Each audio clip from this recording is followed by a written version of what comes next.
My name is Mike, 26 years old. My wife is 25 years old. Her name is Grace. We have a 15-year-old son named Jackson. A few years ago, he was about 8 years old, and he went missing in the streets of Houston, Texas, and hadn't been found until last night. It was 12 a.m. and I got a notification on my phone, and it says motion detected. That was not very common. I checked the camera, only to see our son standing on the porch, covered in blood and soil. I woke my wife up, and we ran downstairs, pulled open the door and saw our son standing in front of us. He came in, gave us a hug, and told us how he'd been kidnapped by a cult that specialized in skinwalkers. He told us they stole the skin away from humans and stole animals to make them into their own skin creatures. We were shocked and let him in to rest for a few days. After a few days had passed, he started walking around again. We decided to throw him a party with all our close family and friends. But he had been quiet the whole time. After the party had ended, we ended up finding him passed out on the grass with a mutated fox laying on his lap.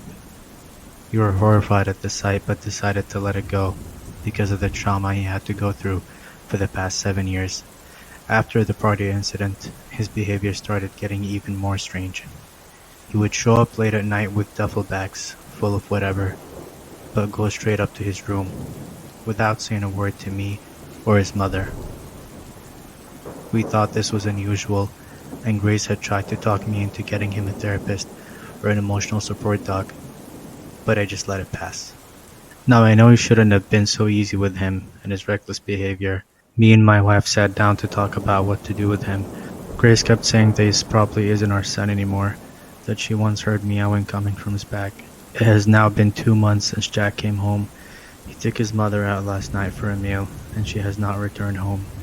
After finding out that my wife has been skinned alive and dropped in a lake, I don't feel safe in my house anymore. I'm starting to worry if he really isn't our son.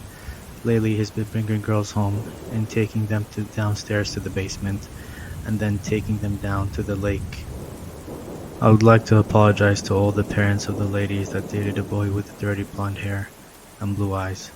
To make it even worse, the cops have come over and accused me of kidnapping and exploiting underage girls, as skinless bodies floating around our town's lake have my fingerprints all over them. I know that whatever that is walking around my house is not my son.